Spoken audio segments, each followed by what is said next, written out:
Law school applications are up almost 38% year over year, indicating that this may be the most competitive law school admissions cycle ever. Today, I'll walk you through my analysis of the data from LSAC and what this means for your law school application strategy. For those who don't know me, my name is Steve Schwartz. I've been teaching the LSAT since 2005, and I personally increased my own LSAT score from a 152 to a 175. So according to data recently released from LSAC, law school applications are up almost 38%, and law school applicant numbers are up almost 26% compared to the same time last year.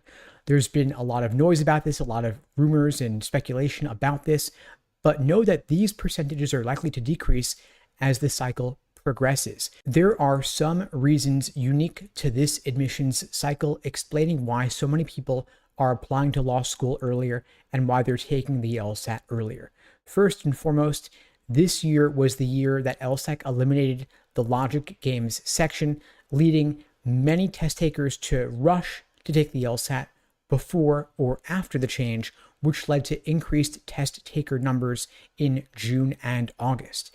Because some people rushed to take the LSAT before the logic games change, and June was the last opportunity for these folks to go ahead and take it then. In contrast, some folks waited until August and took the LSAT after the change without the logic game section. But either way, a lot of these test takers were done with the LSAT by August at the latest and able to submit their applications when they opened in September. For both groups, those who wanted logic games and those who did not want logic games, either way, it front-loaded the testing cycle, inflating early applicant numbers.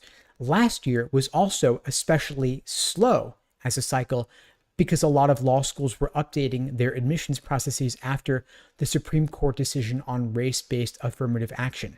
So for both of these reasons, the unique nature of this year due to the LSAT change, and last year due to the unique nature of the law school application essay changes because of the Supreme Court ban on affirmative action, both years are unique, and this makes year-over-year comparisons especially unreliable at this early stage in the cycle. So we can expect going forward, as we get into November, December, and January, these initial high percentages will level off. We can expect overall an applicant increase of roughly 10 to 15% by the end of the cycle.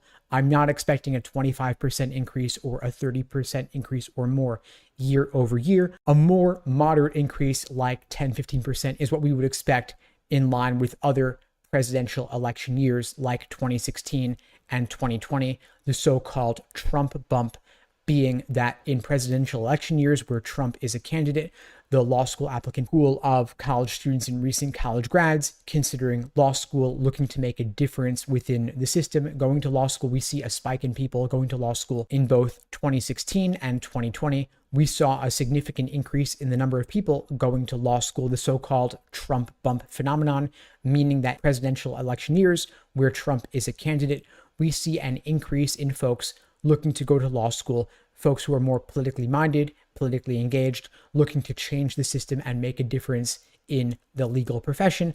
But these increases were roughly 8, 10, 12% or so. And 2020, we saw the most competitive admissions cycle ever due to both the fact that it was a presidential election year with Trump involved, and also because, of course, it was the first year of the pandemic. A lot of folks went to law school then in order to wait out the bad economy, wait out the pandemic by spending a couple of years in law school. Now, we can also expect that based on how the economy does, whether it's good or bad going forward, that could impact the law school applicant numbers as well. Basically, in years with a recession or economic stagnation, we can expect more folks to go to law school for similar reasons. And so based on how the economy progresses, how economic conditions unfold over the next few months, we may see that impact law school applicant numbers as well. Of course, when there are more applicants to law school, like we're seeing this year and like we saw back in 2020, the most competitive admission cycle ever up to this point, that means it's going to be a more competitive cycle. And just because there's an increase in applicants of 10, 12, maybe 15%, law schools are not going to expand their class sizes proportionally, which means more people competing for fewer seats. So you're going to want to make sure your LSAT numbers, your GPA numbers are as high as possible. We're going to see continued GPA median increases at all of the law schools because grade inflation continues to rise and law schools are looking to increase their GPA medians accordingly. We are also seeing a significant increase in applicants applying to law school with high LSAT scores. At the time of this recording, applicants in the 165 to 169 range are up 33.6% year over year. Applicants in the 170 to 174 range are up 37.5% year over year, and applicants in the 175 to 180 range are up 30% year over year. The 165 to 169 range, 170 to 174 range, and 175 plus range are all up significantly, meaning it's going to be a more competitive pool of applicants at the high end there, perhaps because people are retaking the LSAT more often than ever before. It used to be the LSAT was only offered 4 times per year. It's now offered 8 times per year, and it's easier to take than ever with the option to take it online remotely from home. And law schools, of course, do not average multiple LSAT scores, but rather they only take the highest score, meaning there's not really any downside to retaking the LSAT. Through luck alone, you could do a few points better, and if you don't, no big deal. Of course, this fall, the LSAT's been offered 4 consecutive months, August, September, October, and November, meaning all you've got to do to take the LSAT a month later is maybe take a practice test a week, review it in depth, and that could be sufficient to maintain and possibly improve your LSAT understanding.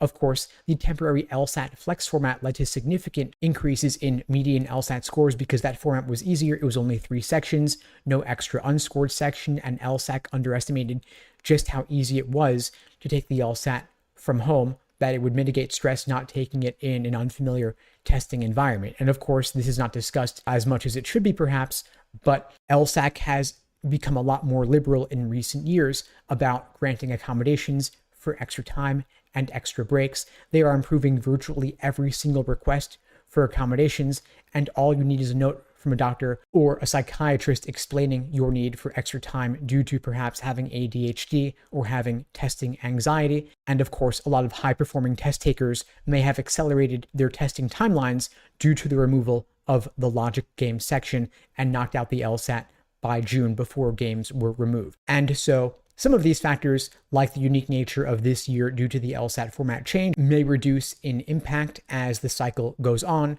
but the factor of LSAT granting accommodations, that's not changing anytime soon. If only that's going to increase as more and more folks become aware of the option of getting accommodations and they get their ducks in a row to apply for those accommodations. And so while you can't control every aspect of how competitive this cycle may be going forward due to the increase in number of applicants, the increase in number of applications that students are submitting, you still have plenty of time to study for the LSAT and get the highest score possible before you send in your application. The January LSAT is not too late, and the February LSAT is not too late either. And there are ways I can help. I'd be happy to do so. At LSAT Unplugged, we offer live online classes via Zoom, on-demand video courses, small group coaching, and one-on-one coaching. If you're interested in finding out more, you can check out the links below to book a call with me and my team. We'd be glad to help you out. And in the meantime, I'll wish you all the best and take care.